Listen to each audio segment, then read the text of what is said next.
ان کو کوئی عبادت نظر نہیں آتی، چاہے عبادت ہو رہا ہے تو ہو رہا ہو، لیکن نفس امارہ وہ شیطان ہے، نفس امارہ وہ ہمارے اندر وہ خبیثیت ہے کہ چاہے دنیا میں جتنے بھی اچھی چیز ہو، لیکن نفس امارہ جس کے اوپر غالب آ جائے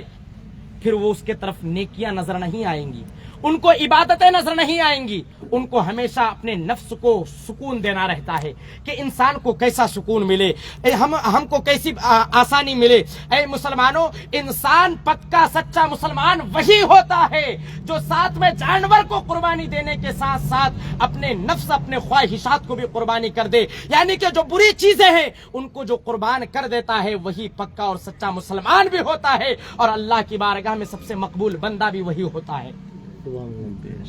اب ذرا غور کریں، یہ جو قربانی ہم ادا کر رہے ہیں اور اللہ کی بارگاہ میں جانور ذبح کرتے ہیں، کیوں کرتے ہیں؟ اللہ تبارک و تعالی نے حضرت ابراہیم علیہ نبینا علیہ الصلوۃ والسلام سے امتحان کی شکل میں بیٹے کی قربانی مانگا تھا۔ کس کی قربانی؟ جو سب سے زیادہ، ہر باپ یہ جانتا ہے کہ بیٹا اولاد سب سے زیادہ چہیتا ہوتا ہے، سب سے زیادہ، یعنی کہ اولاد اگر پیدا ہو جاتا، کسی کا بیٹا پیدا ہوتا ہے تو اس کے دل میں خواہش پیدا ہوتی ہے ہر انسان ماں باپ کے کہ یہ میرا بیٹا بڑا ہو کر میرے لیے میری خدمت گزار بنے گا، ہر انسان کی یہ خواہش ہوتی ہے میرے لیے آگے چل کر جس طریقے سے میں اس کی پرورش کر رہا ہوں آگے چل کر وہ میری پرورش کرے، جس طریقے سے میں اس کو پال پوس کر اٹھا رہا ہوں بڑھاپے میں میرا سہارا بنے، ہر ماں باپ کی یہ خواہش ہوتی ہے۔ لیکن قربان جاؤ حضرت ابراہیم علیہ نبینا علیہ الصلوۃ والسلام پر، حضرت ابراہیم علیہ نبینا علیہ الصلوۃ والسلام کو اللہ تبارک و تعالی نے 87 سال یعنی کہ 80 پہ 7 سال کی عمر میں ایک اولاد عطا فرمایا۔ حضرت ہاجرہ روتی رہی، مانگتی رہی، حضرت ابراہیم روتا رہا، مانگتا رہا، لیکن اولاد نہیں، اولاد نہیں، اولاد کے لیے روتے رہے، بلکتے رہے،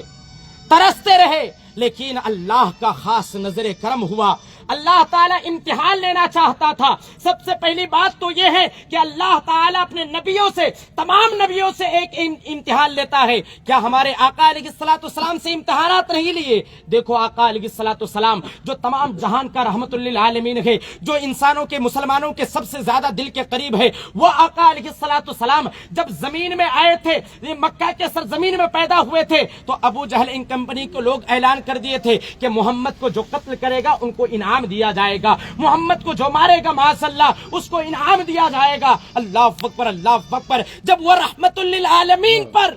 اللہ تبارک و تعالیٰ کا امتحان آیا تھا تو ہم تو گنہگار ہے، ہم تو خطا کار ہے، ہم تو لغزشکار ہے، ہمارے اوپر تو امتحانات تو آنا ہی چاہیے۔ اگر مسلمان کلمہ پڑھ لیا گئے تو ہر مسلمان کے اوپر یہ ضروری ہے کہ پریشانیوں کا سامنا کرنا ہوگا، مصیبتوں کا سامنا کرنا ہوگا، تمام پریشانیوں کا سامنا کرنا ہوگا۔ کلمہ پڑھ لیا ہے، اور کلمہ پڑھنے والے جب صحاباؤں کو لوگ نہیں بخشے تھے تو ہم سب تو گنہگار ہیں، ہم سبوں کو لوگ کیسے بخش دیں گے؟ اے مسلمانوں، آج تھوڑی سی پریشانیاں آتی ہے تو اللہ سے ناراض ہونے کی ضرورت نہیں ہے، ہر حال میں اللہ کا شکر ادا کرو، جس طریقے سے حضرت ابراہیم علیہ نبینا علیہ الصلوۃ والسلام نے ہمیں اور آپ کو شکر گزاری ہو کر ہم سبوں کو یہ درس دیا ہے کہ اے مسلمانوں، اے محمد عربی کے امتیوں، جس حال میں رہو اللہ کا شکر ادا کرتے رہو، جس حال میں رہو اللہ کا شکر ادا کرتے رہو۔ اب غور یہ کیجئے کہ اللہ تبارک و تعالیٰ نے 87 سال کی عمر میں اللہ تعالیٰ نے حضرت ابراہیم کو ایک اولاد عطا فرمایا تھا۔ اب جب اولاد عطا فرما دیا، ایک خوشی سے اپنے بیوی کے ساتھ زندگی گزارتے ہیں، لیکن ایک وقت یہ آتا ہے کہ اے ابراہیم، جو سب سے زیادہ پسندیدہ تمہارا چیز ہے، جس سے تم سب سے زیادہ محبت کرتے ہو اور تمہارا بیٹا ہے، اور جس سے زیادہ محبت کرتے ہو اس کے بعد تمہاری بیوی ہے، اب میرا یہ حکم ہے کہ اپنے بیٹے کو، اپنے بیوی کو ایسے جگہ پر چھوڑ دو نہ جہاں پر انسان ہے نہ انسان کی ذات۔ اب ذرا غور کیے کتنا بڑا یہ امتحان ہے کہ 87 سال کی عمر، دیکھو وہ سال میں اولاد دیا ہے، لیکن اللہ کہتا ہے اس اولاد کو ایسی جگہ پر چھوڑ دو جہاں پر کوئی نہیں موجود، وہاں پر کوئی انسان نہیں، نہ کوئی چرند پرند، نہ کھانا پینا، نہ جھاڑ پودے پہ کچھ نہیں۔